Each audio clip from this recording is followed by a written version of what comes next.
자, 그러면 지금 나와져 있는 페이퍼 펴주시면 되시고, 기존에 있었던 수업, 기업의 손익계산과 관련된 예제 같이 풀어볼게요. 네, 요것도 예제가 여러 문제가 있었을 거예요. 네, 그 부분 순차적으로 정리를 해보도록 할게요. 그리고 이제 머릿속에 항상 가져가 주실 건 손익계산서에서 발생된 당기 순이익과 당기 순손실이 모이는 최종 종착지는 어디다? 재무상태표의 자본이다. 다만 개인 기업이었을 때는 자본금으로 가고 법인 기업이었을 때는 이익 잉여금이라는 데 모인다. 이렇게 가지고 입에 대새김질 해주시는 게 좋습니다. 1번부터 5번까지 나와져 있는 내용 볼게요. 자, 기초자본과 기말자본이 있고요. 그리고 총수익과 총비용이 있고, 그리고 당기 순손익이 있네요. 그러면 결론적으로는 무슨 얘기신 거냐면, 우리가 기초자본과 기말자본을 비교해서 나는 지금 현재 순이익이 발생이 됐는지 아니면 손실이 발생이 됐는지를 파악할 수도 있으시죠. 그리고 총수익과 총비용을 비교해서도 무엇할 수 있다? 파악할 수 있다. 다만 여기서 순이익과 순손실을 파악하는 걸 우리가 재산법이다라고 얘기하는 거고, 그리고 수익과 비용을 비교해서 파악하는 걸 손익법이다라고 얘기하는 거죠. 우리가 공부하는 과정이니까 재산법, 손익법 이렇게 구분해서 부르는 거고요. 사실상 업무 담당자들은 그런 거 얘기 안 하죠. 그냥 당기순이익 얼마 나왔어? 전년 대비 얼마 증가했어? 라고 하면 재무제표 누구든 열어야 되죠. 그러면 그 여는 게 누구여셔야 돼요? 재무상태표를 열었을 때도 파악할 수 있어야 된다는 얘기고 손익계산서를 열었어도 파악할 수 있어야 된다는 거죠. 그렇게 생각하시면 돼요. 업무적으로 보시면.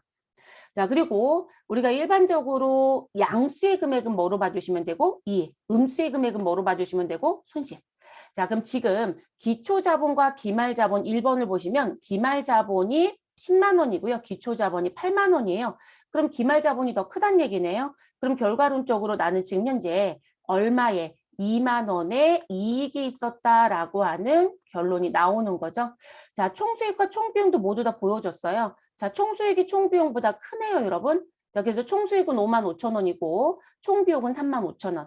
자, 그러면 우리는 2만 원의 차이가 생긴 것이고 그리고 양수의 금액인 거니까 이익이 나온 게 맞죠. 그럼 지금 재산법에 의해서 계산된 이익과 손익법에 의해서 계산된 이익이 같죠, 여러분? 동일해야 된다고 했으니까요. 그럼 여기 당기 손익 자리에는 우리 2만 원이라고 기록을 해주시면 되는 거죠. 자, 두 번째. 자, 12만 원 기초자본은 기말자본은 15만 원. 자, 그러면 지금 기말자본이 더 큽니다. 얼마만큼? 3만 원만큼. 자, 그럼 이익이다, 손실이다? 이익입니다. 그러면 당기 손익 자리에 이익 3만 원이 발생했구나. 이렇게 써주시면 되죠. 자, 그리고 총수익에 가서 봤더니 이 자리가 물음표의 관점인 거죠. 자, 그럼 지금 총 비용과 총수익을 비교해서 누가 더 커야? 총수익이 더 커야 당기 순이익이 나는 거죠. 그러면 우리 총비용 2만 원에 당기 순이익 3만 원을 무엇해 주시면 더해 주시면 우리 총수익은 얼마가 된다? 5만 원이 된다. 이렇게 결론이 나오겠죠. 그래서 이렇게 정리가 됩니다. 자, 세 번째 문제 가보시면 자, 기초자본과 기말자본 부분에 봤더니 기말재본은 지금 현재 모릅니다라고 되어 있습니다.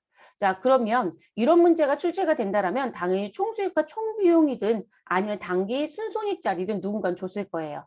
근데 지금 저희는 총수익과 총비용을 주어졌네요. 자, 그래서 총수익의 금액을 봤더니 8만 원, 총비용의 금액을 봤더니 6만 5천 원. 자, 우리 총수익이 더 크고요. 자, 얼마만큼 더 크냐면 우리 15,000원만큼 더 크네요. 자, 그러면 이익이 났다라고 정리시켜 주시면 되고요. 그럼 요 금액은 당기 순손익 자리에 당기 순이익 15,000원이 있다라고 기재해 주시면 되는 거죠. 자, 그러면 당기 순이익이 났으니까 우리는 기말자본 계산할 수 있죠, 여러분. 그래서 기초자본 75,000원에 우린 당기 순이익 15,000원을 무엇해 주시면 가산해 주시면 우린 누가 될 것이다? 기말 자본이 될 것이다. 그래서 기말 자본은 얼마가 된다? 8만 5천 원이 된다. 이렇게 원리가 돌아가는 거죠. 자, 네 번째 문제. 자, 기초자본, 기말자본 지금 봤더니 우리 이번에는 기초자본을 모른다의 값으로 줬네요. 자, 그리고 기말자본은 65만 원. 자, 그리고 나서 총수익과 총비용에 갔더니 여기도 총 비용은 모른다의 값으로 줬고요. 그런데 당기 순손익은 주어져 있어요. 그래서 당기 순손익은 현재 5만 원이다라고 되어 있습니다. 그럼 양수의 값이니까 이익이다, 손실이다? 이익입니다. 자, 그러면 자, 지금 5만 원의 이익이 났다라고 하면 총 수익이 35만 원이면 총 비용보다는 더 크다의 결론은 난 거죠. 그러면 총 비용의 금액은 35만 원에서 얼마를 빼주시면 5만 원을 빼주시면 우리는 총 비용이 나오겠죠. 그래서 총 비용은 얼마이다? 30만 원이다. 그래서 이 5만 원이 나왔다. 자, 그리고 기말 자본에 가서 보시면 우린 지금 이익이니까 기말 자본이 기초 자본보다는 크다의 관점이겠죠. 그럼 기말 자본이 65만 원이면 65만 원에서 얼마를 5만 원을 빼주시면 우리 기초 자본은 얼마였을 것이다. 아, 60만 원이었을 것이다. 그래서 나는 전년도에 넘겨받은 자본은 60이고 그 60을 가지고 열심히 1년 동안 사업을 해서 5만 원의 이익이 나서 기말 자본이 65만 원으로 무엇하였다? 증가하였다. 이렇게 되는 거죠. 자, 5번째 내용으로 넘어올게요. 자, 여기 내려오시면, 자, 기초자본, 기말자본 봤더니 기말자본은 주어져 있고 기초자본은 또 물음표. 자, 그리고 총수익과 총비용을 비교했더니 비용은 주었지만 수익은 물음표. 자, 그리고 당기 순손익 자리에 갔더니 금액은 주어졌어요. 근데 당기 순손익의 금액은 현재 마이너스가 붙어 있다. 그러면 이익이다, 손실이다, 손실이다라고 정리해 주시면 된다는 거죠. 자, 그러면 2만 원의 손실이 났다는 얘기는 수익과 비용을 비교했을 때 누가 더 크다? 비용이 더 크다라는 결론인 거죠. 그래서 총 비용이 8만 원이라면 이 8만 원에서 2만 원을 무엇 해주시면 빼주시면 총 수익이 얼마인지 아실 수 있는 거죠. 그래서 수익은 6만 원이 나왔는데 비용은 8만 원이 발생이 됐기 때문에 회사는 손실이 발생했다. 자, 그리고 이 손실은 내가 전년도에서 넘겨받았던 자본을 깎아먹을 수밖에 없어요. 내 돈이 줄어들거든요. 회사에 손해가 나면. 그래서 우리 왜 사업하시는 분들이 실제 얼마 가지고 사업 시작했어. 근데 나 지금 문 닫거든. 계속 적자였어. 라고 얘기를 해요. 그러면 자기가 원래 사업할 때 무엇했던 거, 투입했던 거 무엇했다고 많이들 얘기를 하세요. 모두 다 날려먹었다. 쉽게 생각하시면 그렇게 많이들 얘기하시지 않나요? 근데 그 얘기는 결론적으로 내 자본을 다 깎아먹었다는 거예요. 그걸 우리가 이론의 원리를 이렇게 배우시는 거예요.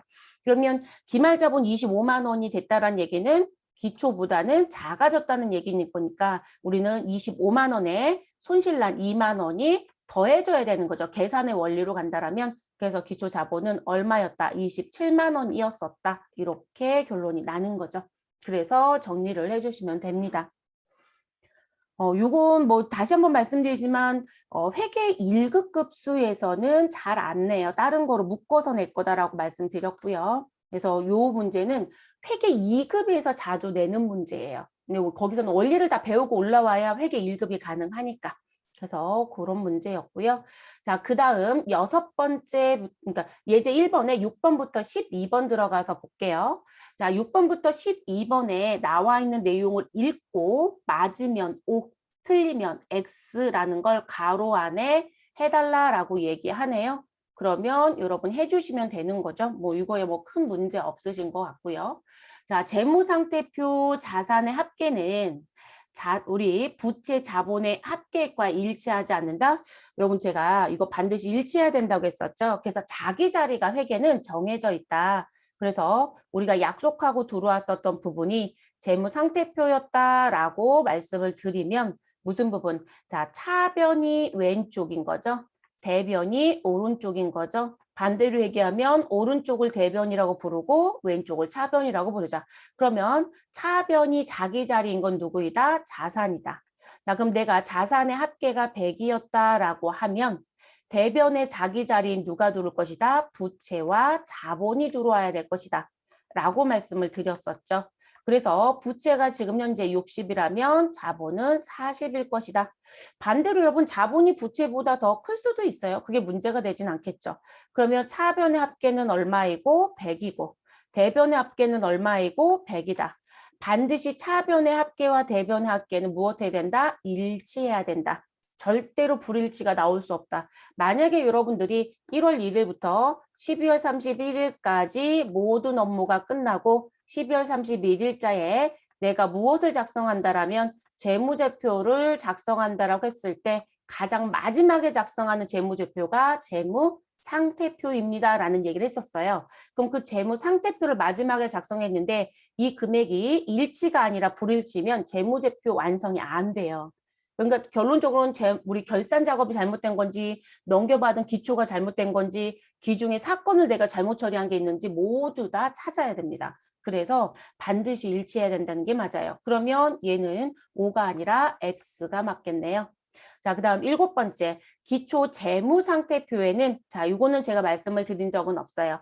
당기 순손익이 표시되지 않는다. 네, 맞습니다. 왜냐면, 여러분 지금 제가 이런 얘기는 했었죠. 무슨 부분? 우리가 기초에 가지고 있었던 자본이 있었다라고 하면 여기에 누구를 더해서 당기에 벌어들인 이익이 있다라면 당기 순이익은 더해 주시고, 그런데 회사가 다 이익이 나는 게 아니라 손실이 날 수도 있다. 그러면 당기 손실이 발생할 수도 있다. 이렇게 말씀을 드렸었죠. 그러면 손실은 자기의 자본을 깎아먹을 것이다. 그래서 결과가 뭐로 나오는 부분?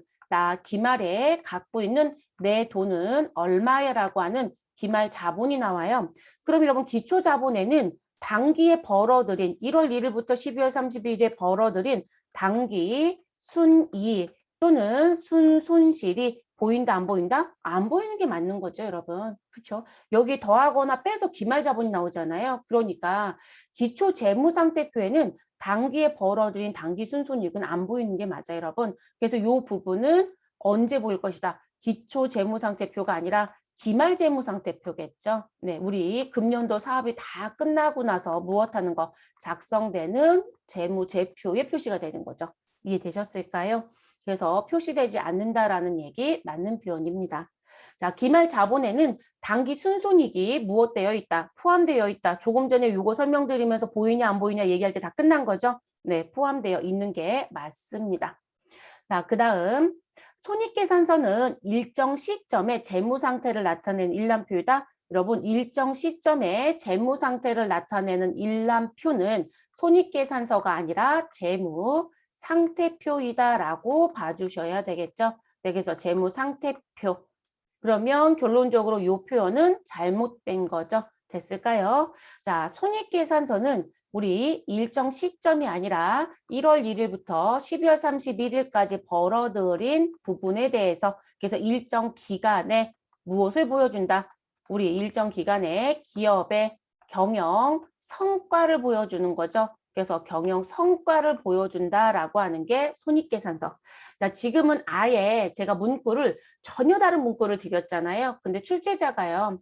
기업의 경영 성과를 보여주는 표입니다. 보고서입니다. 정태적 보고서입니다. 이렇게 얘기하는데 이 자리에 있는 일정 기간을 일정 시점으로 여기만 바꿔서 내기도 해요. 그래서 이 재무제표에 속하는 내용들의 정의 부분들, 이게 무슨 서식인지를 보여줬던 부분들 있죠. 그거는 모든 급수에 출제하는 시험 문제예요. 모든 급수에 출제하는. 자, 그래서 그 부분이고요. 자, 재무상태표에 당기 순손익과 손익계산서에 당기 순손익의 금액은 반드시 무엇해야 된다고요? 일치해야 된다. 같아야 된다. 자, 그래서 동그라미.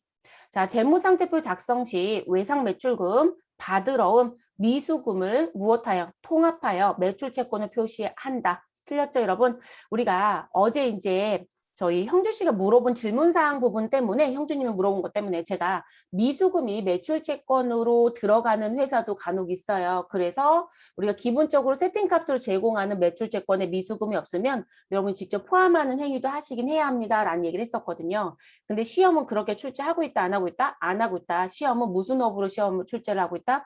우리는 유통하는 회사, 그리고 제조하는 회사. 자, 이 두 개의 업종으로만 시험 출제를 하고 있기 때문에 미수금은 어떠한 경우에도 매출채권을 들어올 수 없다예요. 시험 목적은 그렇게 가져갑니다. 그리고 업무는 따져보셔라. 그리고 이게 이 미수금 계정이요. 매출채권을 들어가야 되는데 저 미수금을 쓰는 게 사실상 싫잖아요. 그러면 본인들이 이름표를 바꿔버려요. 다른 거로.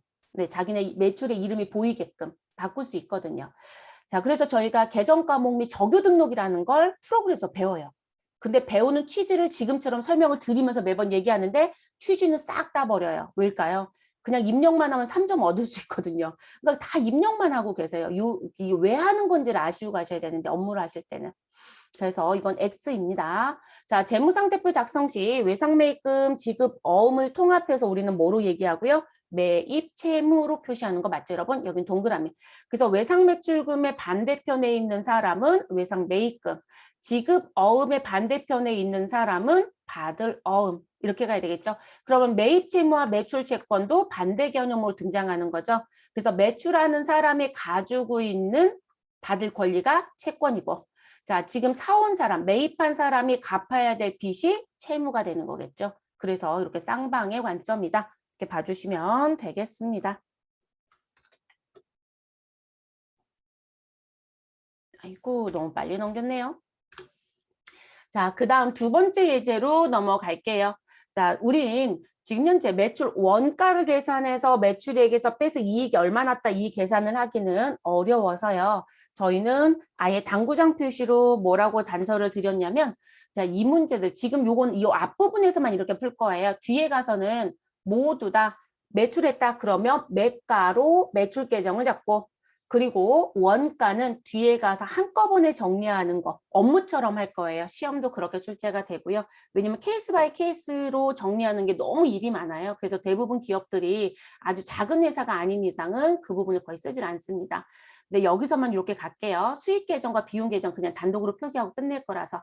그래서 상품 매출 이익은 상품 매출에서 상품 매출 원가를 뺐을 때 나오는 부분인데 우리는 아예 이 부분을 수익으로 표기해서 끝내자라고 기본 단서 드렸고, 자, 더지상사는 2021년도 1월 1일 현재 50만 원을 출자하여, 자, 여러분 출자라는 건 내가 사업을 시작하기 위해서 얼마 갖고 시작했다라고 하는 표현을 출자한다라고 하죠. 그럼 결론적으로 이 출자한다라는 표현은 이 회사의 뭐가 될 것이다? 자본이 될 것이다. 자, 우리는 일단 법인으로는 끌고 가지 마시고 그냥 개인의 입장으로 그럼 그렇게 되면 자본은 5개 항목으로 다시 구분하는 게 아니라 자본은 그냥 뭐가 된다? 자본금이 되겠죠. 그래서 자본금 50만 원을 무엇하여? 출자하여 영업을 시작한 결과라고 얘기합니다. 자, 그럼 이 사람은 올해 사업을 처음 시작했죠. 자, 회계 기간이 1월 1일부터 12월 31일이다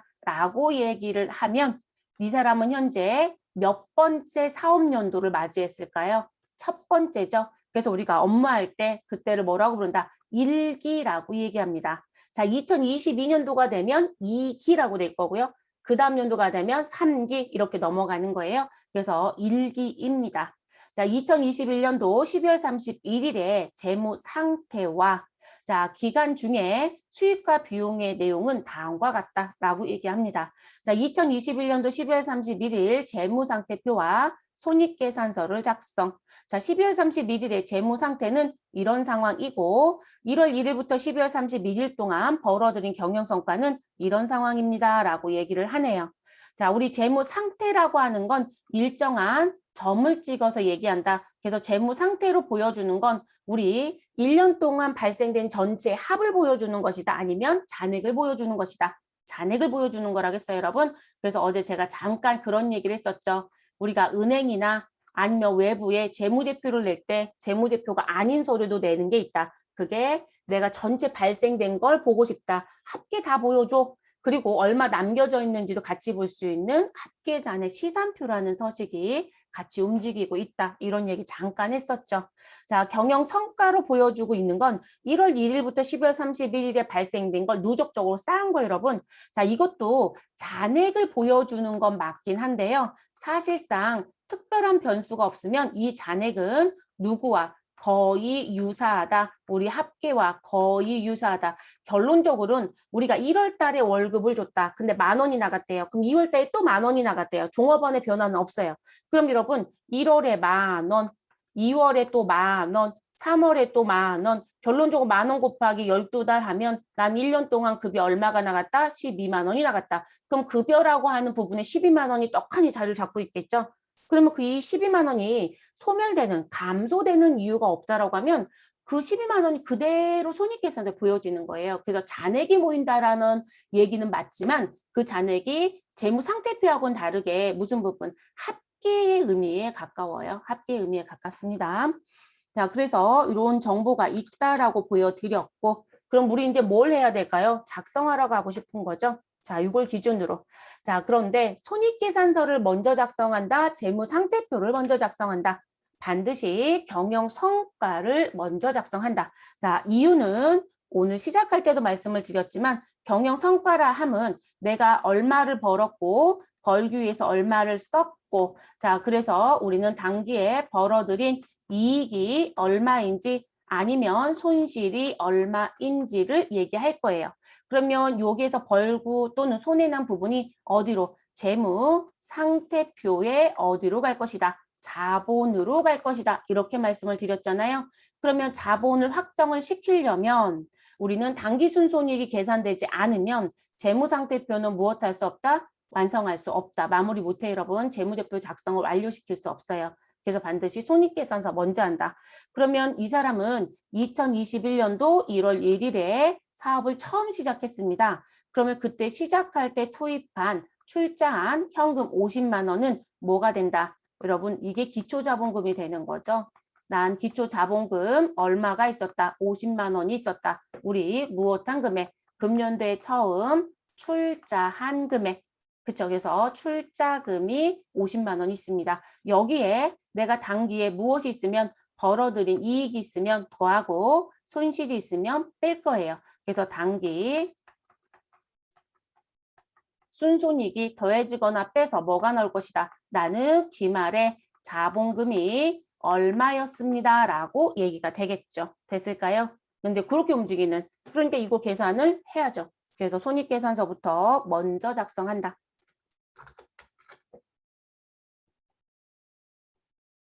자, 그럼 순차적으로 정리해 볼게요, 여러분. 자, 우리 상품 매출 이익은 수익이죠, 여러분. 이자 수익도 뭐로 보시면 되고요. 수익으로 봐주시면 되시고요. 그래서 지금 두 가지 모두 다 수익. 자, 임대료도 수익이네요. 그럼 여기까지는 지금 봤더니 수익이고요. 자, 그리고 급여부터 어디까지, 잡비까지는 뭐라고 봐주시면 될까요? 비용에 속하는 부분. 그럼 저희는 순차적으로 기록해 주시면 되는 거죠. 자, 기록을 하러 들어가 보도록 하겠습니다. 자, 손익계산서 저희는 수익계정 먼저 정리할게요, 여러분. 자, 상품 매출 이익 어느 변, 자기변이 어느 쪽이죠, 여러분? 수익의 자기변은 대변이에요. 그래서 대변에 상품 매출 이익이라고 써주시고 금액은 35만 원. 자, 그리고 바로 밑에 이자 수익 대변에 기록해 주시고요. 금액은 얼마이다? 4만 원 써주시면 됩니다. 자, 그리고 임대료라고 써주시면 되시고 금액은 또 얼마이고요? 2만 원이라고 써주시면 되네요. 자, 그럼 지금 수익의 총계는 수익 다 기재가 끝났으니까요. 자, 일단 수익의 총계는 지금 35만 원 더하기 4만 원 더하기 2만 원 하시면 41만 원이 나오죠. 그래서 41만 원을 합계를 일단 내겠습니다. 자, 그리고 제가 결론을 내서 합계를 41만 원 냈다는 얘기는 예제 자체가 이익 난 회사였구나 이렇게 드리고 싶었던 부분이고요. 자, 그리고 이제 비용의 자기변은 어느 쪽이다? 차변이죠. 네, 그러면 차변을 기록해 볼게요. 자, 차변에 가셔서 제일 먼저 급여가 보이니까 급여 써주시고요. 금액 16만 원을 기록합니다. 자, 여비교통비라고 써주시고 2만 원 기록을 해주시면 되고요. 자, 통신비도 누가 봐도 비용이죠. 비용은 일반적으로 무슨 비로 많이 끝난다. 자, 그러면 통신비라고 써주시고 금액 5만 원을 기록. 자, 그 다음 광고 선전비가 있네요. 광고 선전비 기록해 주시면 되시고요. 금액 10만 원이라고 써주시면 되세요. 자, 그 다음 잡비네요, 여러분. 자, 우리 잡비 보이니까 하나 얘기해 볼까요? 우리가 잡비와 잡손실은 계정 과목의 성격이 다르다. 결론적으로 분류가 다르다는 거죠. 그러면 잡손실은 어디에 속하고? 영업의 비용에 속하고요. 잡비는 판매비와 관리비에 속한다고 했었죠. 자, 우린 잡비 기록해 주시면 되시고 금액은 3만 원 쓰시면 되겠습니다. 자, 그러면 우리 비용의 합계를 내셔야 되는 거죠, 여러분. 자, 비용의 합계 내볼게요. 자, 일단 수익은 얼마였고, 수익은 41만 원이다라고 합을 냈고요. 비용은 16만 원, 2만 원 더하면 18만 원, 18만 원에 5만 원을 더하면 23만 원, 10만 원 더하면 33만 원, 33만 원에 3만 원 더하면 36만 원 맞나요? 네, 그래서 비용은 36만 원입니다.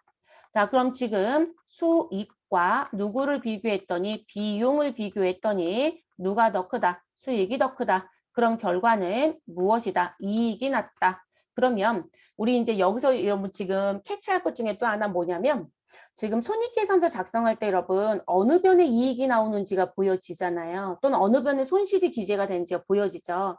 결론적으로 우리는 차변의 합계와 대변의 합계는 항상 같아야 된다고 했어요. 그럼 이 같게 맞춰주는 건 어느 쪽으로? 금액이 큰 쪽으로 맞춰주는 거예요. 금액이 큰 쪽으로. 그러면 지금 우리는 대변이 커요? 차변이 커요? 대변이 큰 거죠, 여러분. 그러면 대변에 있는 41만 원으로 금액을 맞춰줘야 되는 거죠. 그러면 지금 이쪽엔 수익이 있고 반대쪽에는 비용이 있는 거잖아요. 그러면 이쪽에는 지금 현재 비용이 있고 그럼 결론적으로 비용하고 만나는 게 누구이고 이익이었던 거죠. 그리고 이게 반대의 관점이다. 그러면 수익하고 만나는 건 손실이었던 거죠. 수익이 더 부족하다는 얘기인 거니까. 그래서 그런 원리로 들어가게 됩니다. 자, 그럼 우리는 41만 원에서 36만 원을 빼서 이익 얼마가 나왔다라고 써주시면 될까요? 5만 원인가요? 네, 5만 원.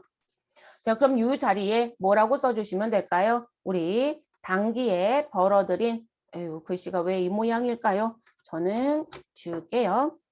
제가 펜 기능이 보이면 글씨가 잘리는, 지저분해서 펜 기능을 자꾸 안 열고 한색으로만 쓰고 있는데 당기 순이익 써주시면 되시고요. 그리고 이 자리에 금액 5만 원이 들어오는 거죠.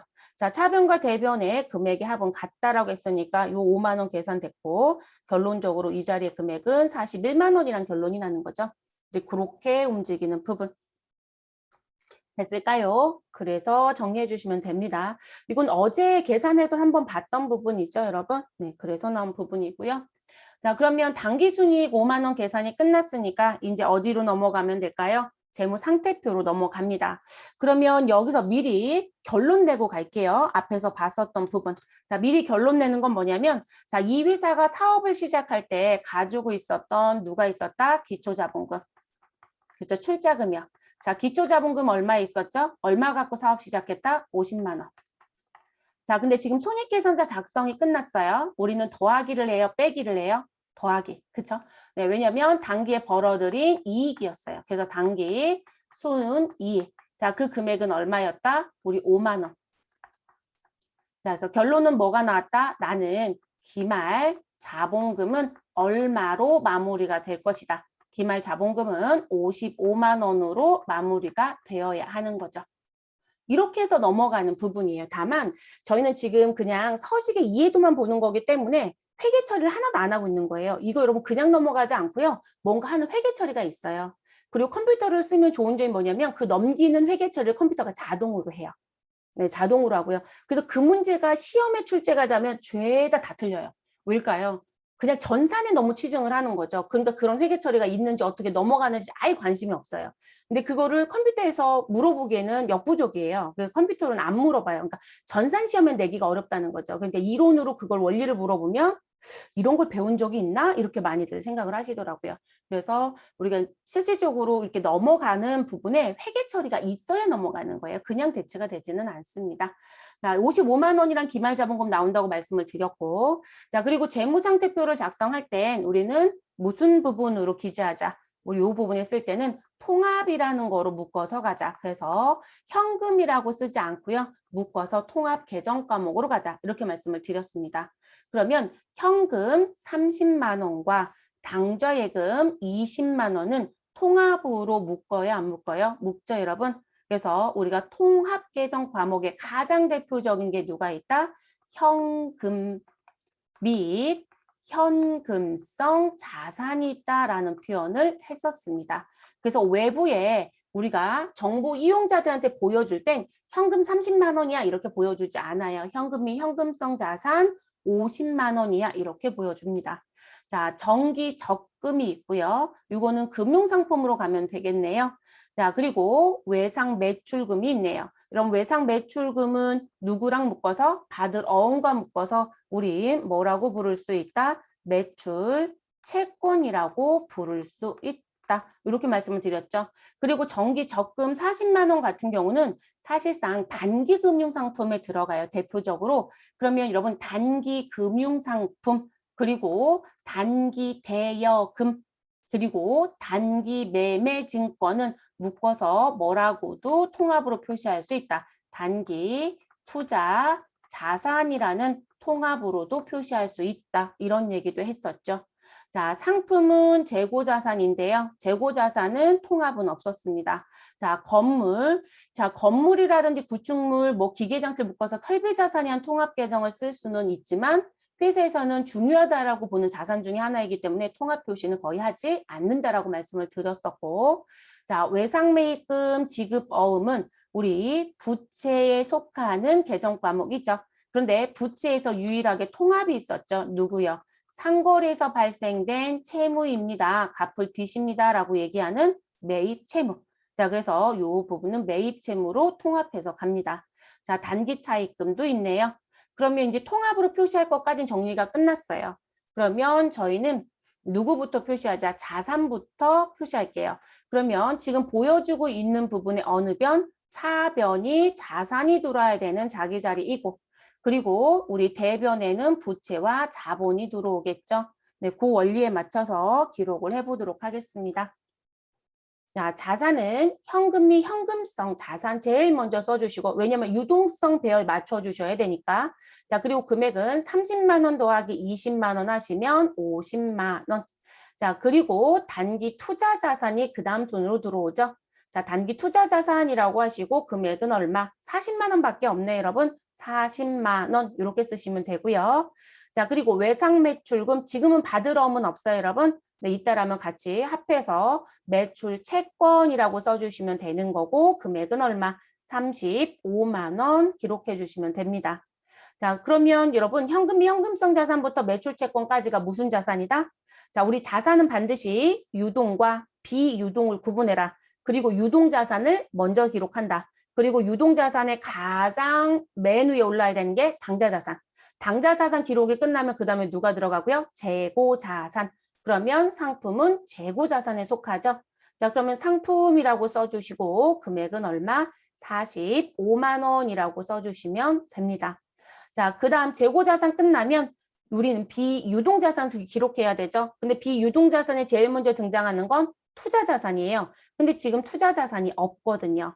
그러면 유형자산, 그 다음 무형자산, 그 다음 기타 비유동자산이었죠. 그럼 저희는 누가 들어야 돼요? 건물. 자, 그러면 건물이라고 기록해 주시고 금액은 얼마? 50만 원이라고 이 자리에 써주시면 됩니다.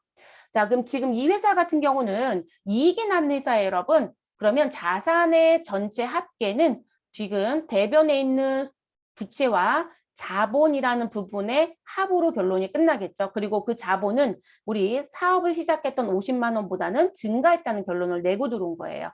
자, 합산해 볼게요. 자산의 합계 50만 원 더하기 40만 원, 90만 원이고 90만 원에 35만 원 더하면 우리 115만 원인가요? 125만 원? 네, 125만 원에 우리 45만 원 더하면 170, 170에 50만 원 더하면 270인가요? 계산 이상하게 돌아가고 있어요. 자, 270. 거기에 50만 원 더해 주시면 330. 아닌가요? 제가 계산 잘못했나요? 예, 90이고 더하면 125이고 더하면 제가 잘못했네요. 네, 그래서 170이고 170이 더하면 220. 네, 220만 원 기록을 해주시면 되겠네요. 그래서 하단의 합계는 220만 원. 왜 100만 원을 더 더하고 싶었을까요? 자, 220만 원 기록해 주시면 되시고 자, 그러면 우리 합계는 같다고 했으니까요. 대변과 차변의 합계는 같다라고 했으니까 결론은 나오겠죠. 이 자리의 금액은 얼마가 될 것이다? 220만 원이 반드시 나와야 되는 거예요. 자, 그럼 부채부터 다시 기록을 해볼게요. 자, 부채는 우리 매입 채무하고 단기 차입금이 있는데 어떤 걸 먼저 쓰든 상관은 없습니다. 왜냐하면 단기 차입금도 유동 부채에 속하고요. 매입 채무도 유동 부채에 속하죠. 그래서 여기는 큰 의미는 없습니다. 자, 그러면 우리는 매입 채무가 먼저 보이니까 매입 채무 먼저 쓸게요. 65만 원 더하기 40만 원 그러면 105만 원이 되겠네요. 자, 그리고 단기 차입금이라고 쓰시면 되시고 금액은 60만 원 기록해 주시면 되고요. 자, 그리고 이제 누구 마무리하시면 돼요, 여러분? 자, 여기가 220만 원이니까 결론을 내놨잖아요. 그럼 220만 원에서 우리 요 자리 부채 금액을 합을 내보시면 얼마가 된다? 165만 원이 되겠네요. 그러면 220만 원에서 165만 원을 빼면 우린 얼마가 된다? 55만 원이 되는 거죠. 그쵸? 그러면 요 자리에 무슨 부분? 자본금 55만 원이 들어오면 우리는 차변과 대변의 합계는 일치가 되는 거죠. 근데 그렇게 움직이는 부분.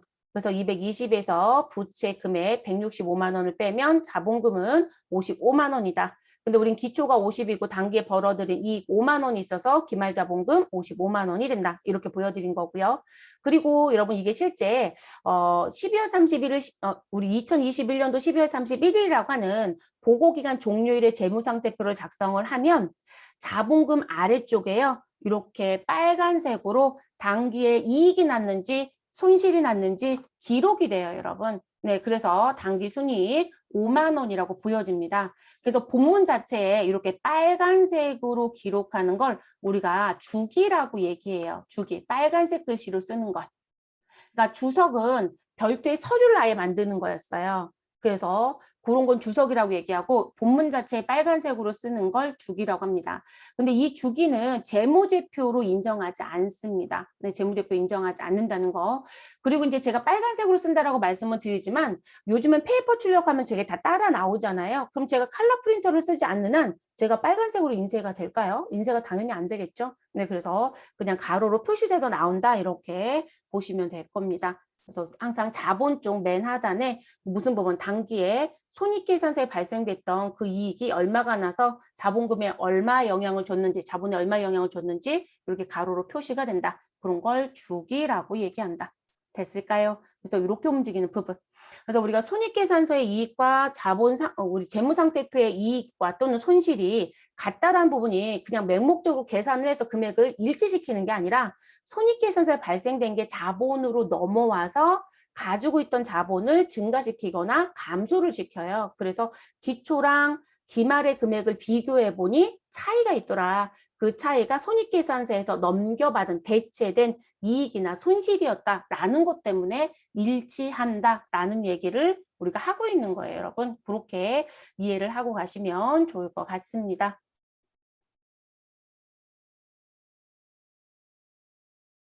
예제 2번에 있는 두 번째 문제 같은 경우는요. 회사가 사업을 계속하고 있었다라는 가정이에요.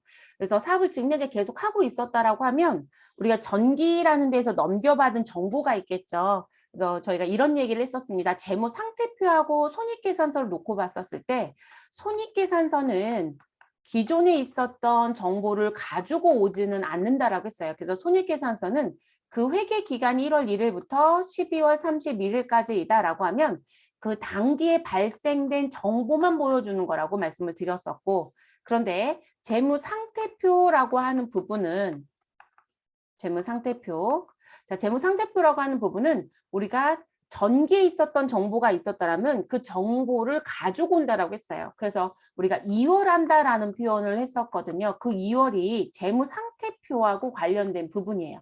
그러면 회계 연도가 계속적으로 이렇게 쭉 넘어가고 있었다라고 했을 때 우리가 전기라고 하는 부분을 놓고 보면 전기에 12월 31일자를 우리가 기말이라고 얘기할 거고 그 기말의 정보가 우리가 단기에 며칠 날짜로 1월 1일자의 기초로 넘겨받아서 시작하는 거거든요. 그러면 이 부분에 우리는 플러스 마이너스의 변동사항이 있었겠죠. 그래서 증감한다는 부분의 변동사항이 더해지거나 빼져서 우리는 며칠 날짜에 12월 31일 날짜에 뭐가 될 것이다. 기말이 결정이 되는 거예요. 이렇게 넘어갑니다. 누구에 대해서는 재무상태표는. 그러면 최초로 처음 시작했던 우린 금년대 사업 처음 시작했어요 라고 하는 분들은 자본금 하나만 갖고 시작하는 게 맞아요. 그런데 내가 사업을 계속 하고 있었다라면 재무 상태표라고 하는 걸 1월 1일자로 열어놓고 보면 우리는 현금은 얼마가 있었고 뭐 보통 예금은 얼마가 있었고 누군가한테 받아야 되는 외상대금은 또 얼마가 있었고 그런 반면에 내가 거래처한테 또 갚아야 되는 외상 매입금은 또 얼마가 있고 순수한 내 돈은 얼마가 있다 이렇게 보여질 거라는 거죠. 거기에다가 다시 플러스 마이너스해서 기말 이렇게 나온다는 얘기예요. 그래서 항상 재무상태표는 1월 1일자 기초정보라는 게 있다라고 얘기를 합니다. 그래서 다음 연도로 넘겨주는 걸 뭐라고 하고요? 차기 2월. 우리 전년도에서 넘겨받는 걸 전기 2월 이렇게 얘기했었죠. 네, 그 정보. 자, 그럼 그거 가지고 금년도 12월 31일까지 플러스 마이너스 결과물을 주고 변하는 형태를 좀 보자라는 게 지금 예제예요. 그래서 배움 상사의 다음 자료를 보시고 기초 재무상태표 1월 1일자, 기말 재무상태표 12월 31일자 자, 그 두 개의 재무제표와 손익계산서를 작성하고 물음에 알맞은 답을 기입해달라라고 얘기합니다. 사실상 물음에 알맞은 답을 기입하라고 드리기는 했는데요. 그 정보는 이 작업을 하게 되면 다 결과가 나오게 돼요. 그래서 따로 뭐 이렇게 계산하지 않아도 되는 부분이긴 합니다. 그래서 이렇게 재무상태표 1월 1일, 12월 31일 거 보여드렸고 그 다음에 나와져 있는 건 손익계산서. 그래서 1월 1일부터 12월 31일까지 발생한 수익과 비용에 대한 경영 성과를 보여줬고요. 그리고 이제 우리 여기 가로 채우기 해보세요라고 해서 8가지 드린 건 기초의 자산은 얼마이고 부채는 얼마이고 뭐 자본금은 얼마인지 그리고 기말은 어떻게 바뀌는지 그리고 전체 수익이나 비용은 얼마이고 단계 벌어들인 이익 또는 손실은 얼마인지를 좀 계산해봐라라는 가로 채우기 문구를 드렸습니다. 그러면 저희는 재무상태표 1월 1일자 기초부터 작성을 해야 되겠죠. 그럼 여기서 이제 통합계정 과목 정리 먼저 할게요, 여러분.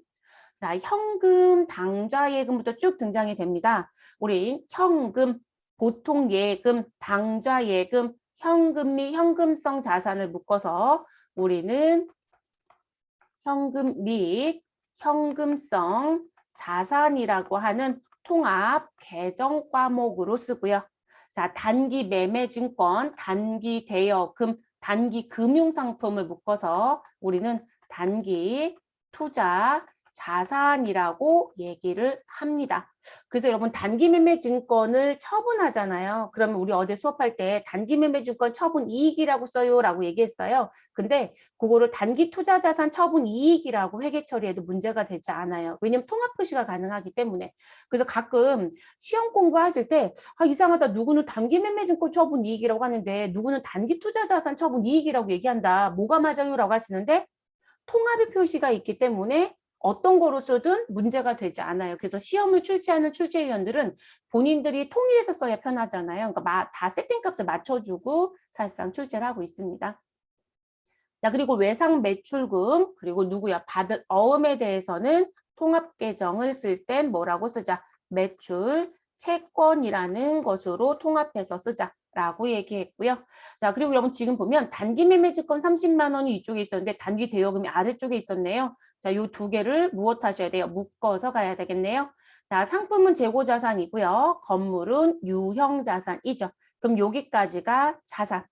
자, 그리고 외상매입금, 지급 어음 두 개를 묶어서 우리는 뭐라고 부르자?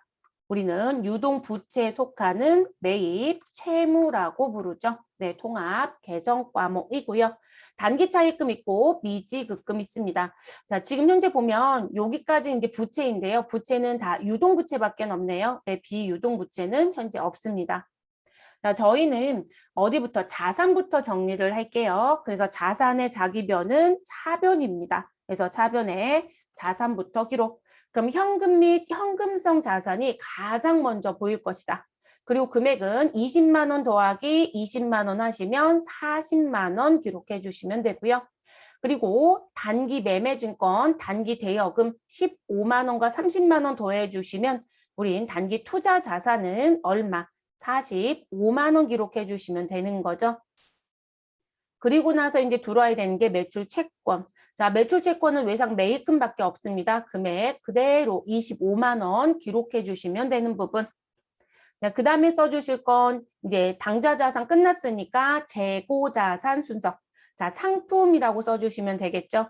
그러면 재고자산 상품 금액은 50만 원 써주시면 됩니다.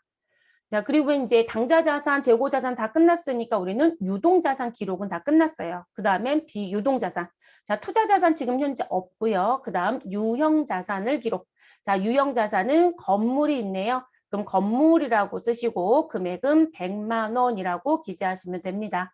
그럼 이렇게 기록하시고 이제 우리는 합계 내셔야 되겠죠. 그래서 자산의 합계는 40만 원 더하기 45만 원 하면 85만 원, 85만 원에 25만 원 더하면 110, 110에 50만 원 더하면 160, 160에 100 더하면 260인가요? 맞죠, 여러분? 네, 260만 원 기록해 주시면 되는 거. 자, 그래서 이렇게 정리해 주시면 되고요. 자, 이제 부채 먼저 쓸게요. 대변에 가서 자기 변에 해당되는 부채를 기록. 자, 매입 채무라고 얘기했었던 외상 매입금 45만 원과 지급어음 15만 원을 더해서 쓰시면 되죠. 그러면 60만 원을 기록. 자, 그럼 매입 채무 정리 끝났으니까 단기 차입금 쓸게요. 자, 단기 차입금이라고 기록하시고 금액은 30. 자, 미지급금이라고 쓰시고 금액은 20만 원 그대로 기록해 주시면 됩니다. 그러면 자산의 총계는 260만 원이고요. 부채는 60만 원, 30만 원, 20만 원 더해 주시면 110만 원이 되네요. 자, 그러면 우리는 자산과 지금 부채와 자본의 합계는 일치한다라고 했었으니까 지금 부채의 금액은 110만 원이라고 결론이 났고 자, 그리고 우리 차변이 260이면 당연히 대변도 얼마이다? 260.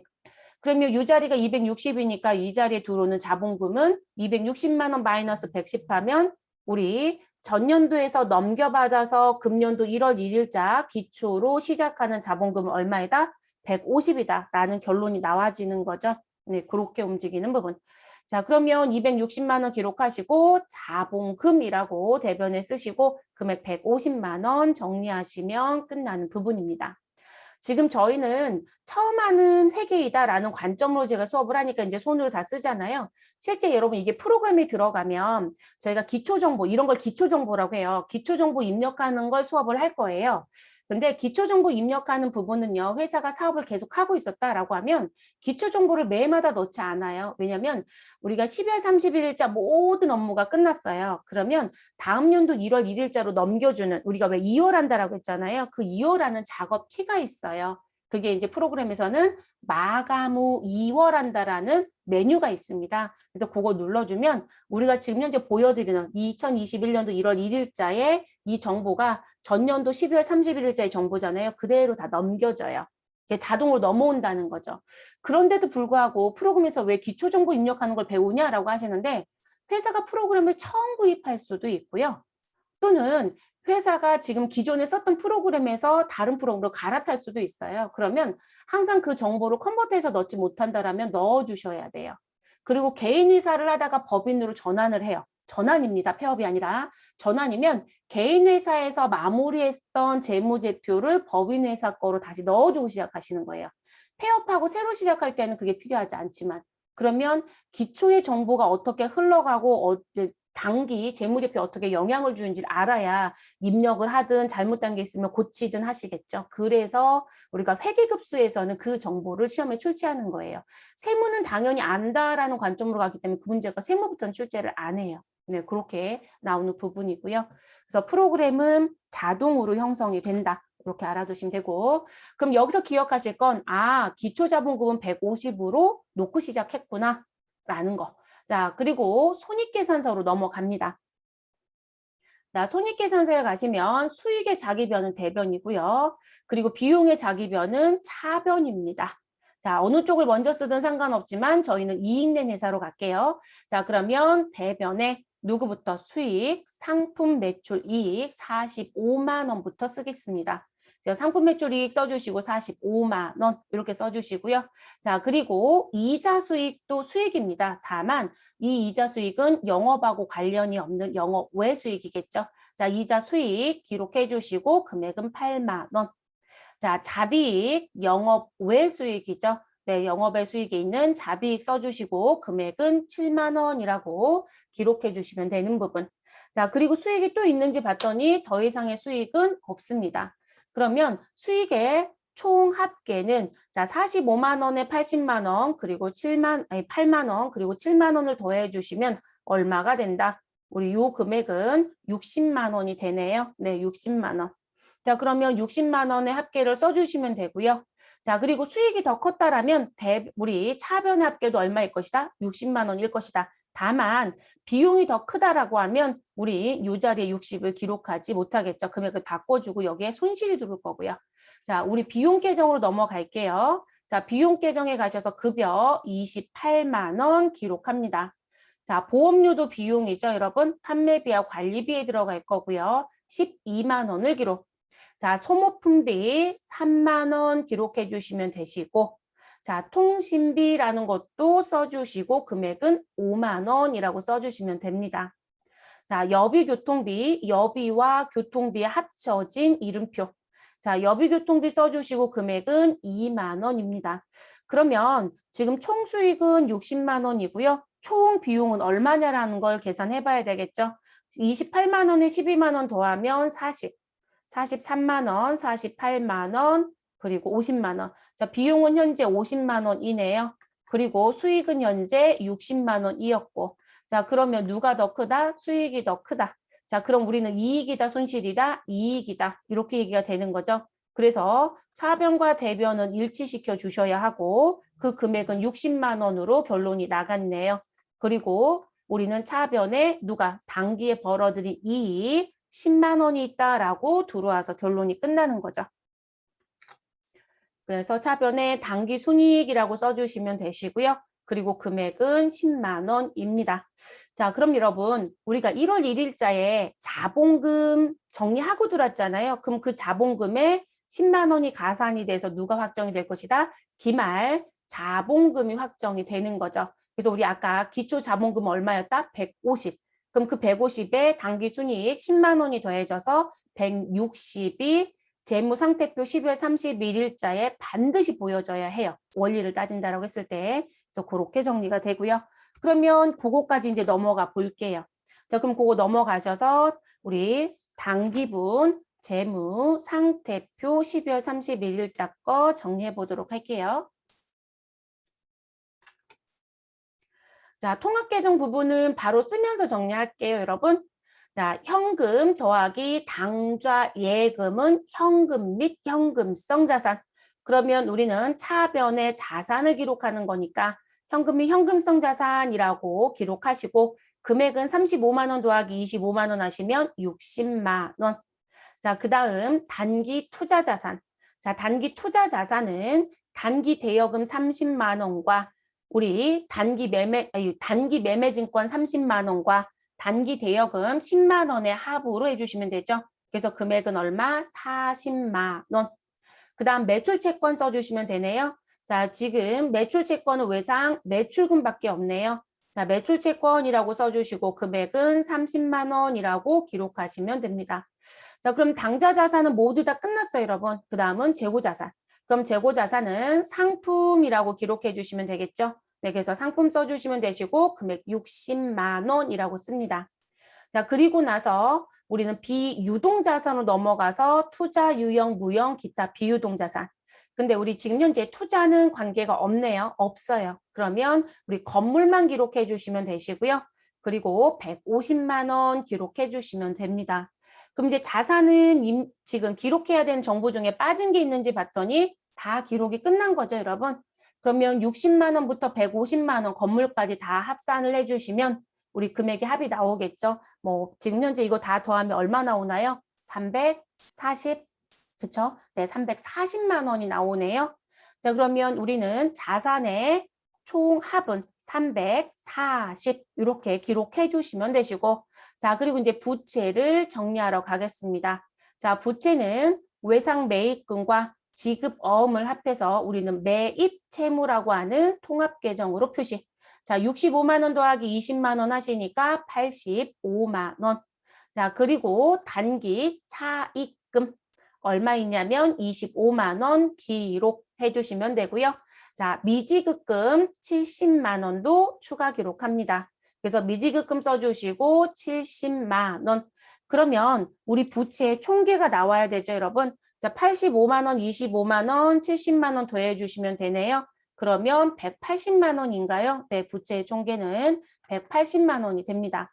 자, 그런데 차변과 대변의 합계는 같다라고 했으니 대변의 우리 부채와 자본의 합계는 340이 결과론적으로 나올 거고요. 자, 부채 금액 180을 빼면 자본의 금액이 나오겠죠. 네, 그러면 그 자본의 금액은 얼마이다. 여러분들 우리 150이 나온다는 결론은 벌써 내놓고, 아니 160이 나온다는 결론은 벌써 내고 들어왔죠. 왜냐면 내가 가지고 있었던 기초 자본금 1월 1일자에 있었던 150만 원에 자, 손익계산서를 들어가서 보니 당기에 손이익 얼마가 발생했다. 10만 원이 발생했다. 그래서 우리 말에 누구는 자본금은 얼마가 된다. 160만 원이 된다. 이렇게 결론을 냈잖아요. 그런데 여기서 자본금을 보여주지 않아도 자산과 부채의 차이만큼이 자본이어야 되는 거죠. 그게 자본동식이었고 그러면 그 금액이 160과 일치해야 된다는 얘기예요. 근데 일치하죠, 여러분? 네, 그러면 그거 정리해서 우리 기록해 주시고 마무리하시면 되겠습니다. 그래서 340에 180 빼서 기말 자본금은 160 이렇게 계산을 하든 여기서 빼서 계산하든 결과는 같다. 됐을까요? 요런 패턴으로 흘러가는 거예요, 여러분. 그러면 우리가 여기다가 이제 누구를 가미하면 되는 거예요. 1월 1일부터 12월 31일에 어떤 경제적인 사건이 있었느냐. 내가 오늘 현금 50만 원을 썼다. 왜 썼는데? 라고 얘기했더니 아, 저희요, 그거 지금 현재 여비교통비도 지급했고요. 영업부 직원한테 그 사무실에 문구가 좀 필요해서 문구도 샀고요. 근데 다 현금 결제했다고 할게요. 그리고 저희는 회사에서 중식도 제공한대요. 근데 그날 결제한대요. 그래서 현금 내고 현금 영수증 받아왔대요. 이해되셨을까요? 그래서 오늘 쓴 현금이 50만 원이래요. 그러면 내가 어제 넘겨받았던 현금 잔고가 있었겠죠. 그런 걸 우리가 시제라고 얘기한단 말이에요. 현재 내가 가지고 있는 돈. 그래서 시제가 얼마인가가 있었을 거고 그중에 50을 썼다. 그러면 50을 뺀 나머지 잔액이 다음 날로 넘겨주는 거겠죠. 이해되셨을까요? 근데 그런 식으로 자산부채 자본은 계속 끌고 다닌다는 거예요. 언제가 무엇이 될 때까지 내가 갖고 있는 현금이 0이 될 때까지. 그럼 0이 되면 더 이상 현금은 못 써요, 여러분. 그래서 우리가 이제 회계적인 업무를 하실 때 그 경제적인 사건이 발생이 돼서 내가 회계처리를 했는데 이상하다. 현금이 음수가 뜬다. 이상한 거예요, 여러분. 아, 현금이 음수가 뜬다는데 음수가 뜬다는 얘기는 현금이 없는데 현금을 계속 쓰고 있다는 얘기예요. 말도 안 되는 얘기겠죠. 그러면 확인하실 게 뭐냐면 혹여라도 회사에 현금 지재가 없는데 내 돈으로 쓰고 내가 회사에서 받아야 되는 부분이 있었는지를 확인하실 것. 그러면 지금 내 돈을 썼다. 그럼 내가 회사에서 돈을 받아야 되잖아요. 그럼 내 돈을 썼다 하더라도 내 돈으로 미리 줬다 하더라도 그걸 현금 쓴 것처럼 하지 마시고 아직 돈을 무엇하지 않은 것, 주지 않은 것 또는 내가 회사에 돈을 빌려준 것처럼 처리하셔야 돼요. 그래서 현금은 1월 1일부터 12월 31일에 장부를 열었을 때 어떠한 경우에도 음수가 나와서는 안 돼요. 근데 회계 담당자들 특히나 세무대리인 쪽 일하시는 분들 중에 실수하는 게 현금으로 넣고 빼고 하는 걸 정말 많이 하세요. 근데 회계 처리할 때 그게 가장 손쉬운 방법이라서 근데 장부가 중간에 음수가 떠 있는데 그거 확인 안 하시고 12월 30일자 결산 마무리하는 분들이 계세요. 큰일 날 얘기예요. 말도 안 되는 얘기란 얘기세요. 그래서 잔액이 0이 됐다는 건 더 이상 넘겨줄 금액이 없다예요. 그래서 그게 0이 될 때까지 계속 끌고 다니면서 관리를 하셔야 되는 게 재무 상태표에 있는 계정들의 특징이라고 보시면 되겠습니다. 자, 그래서 이렇게 프로세스가 움직이고 있다. 흐름은 이렇다. 그리고 나서 이제 그 다음에 나와지는 게 요 얘기였던 거죠. 기초 자산 총액은 저희 기존에 작업했던 재무제표 열어보시면 260이었어요. 자, 그리고 부채 총액은 110이었고, 그래서 260에서 110을 빼서 우리 기초 자본금은 150이 나왔죠. 자, 이 150에 당기순이익 10이 더해져서 기말이 160으로 바뀌었던 거고요. 자, 기말 자산 총액은 340, 그리고 기말 부채 총액은 180. 그래서 340에서 180을 빼면 기말 자본금은 160이 나왔죠. 그리고 당기에 벌어들인 총 수익은 얼마였다? 60이었다. 맞나요, 여러분? 총 수익이 60이었나요? 네, 60. 네, 그렇게 정리 됐을까요? 네, 그래서 마무리하시면 되는 부분입니다. 그래서 이렇게 손익의 관점이 움직인다라고 보시면 되고, 그래서 우리가 일반적으로 회사에서 재무제표 얘기할 때 가장 중요한 재무제표 또는 재무제표 얘기할 때 다른 거는 다 빼고 손익계산서 재무상태표만 자꾸 얘기하는 게 뭐냐면 이 두 가지 정보만 가지고도 회사가 어떻게 돌아가는지에 대한 내용은 기본적인 건 볼 수 있어요. 다만 무슨 부분, 현금 흐름에 대한 걸 손익계산서에서 예상을 할 수는 있지만 유동성이 얼마만큼 좋은지는 파악하기 어려워요. 그것 때문에 현금 흐름표가 부가적으로 붙는 거예요. 그리고 현금 흐름표는 일반적인 중소기업에서는 잘 작성 안 해요. 일정 규모가 좀 넘어가면 작성을 하려고 하죠. 네, 그렇게들 움직이고 있습니다. 자, 그래서 손익계산 부분은 이렇게 마무리하고요. 이제 우리 교재 몇 페이지? 26페이지에는 또 다른 재무제표로 넘어가도록 하겠습니다.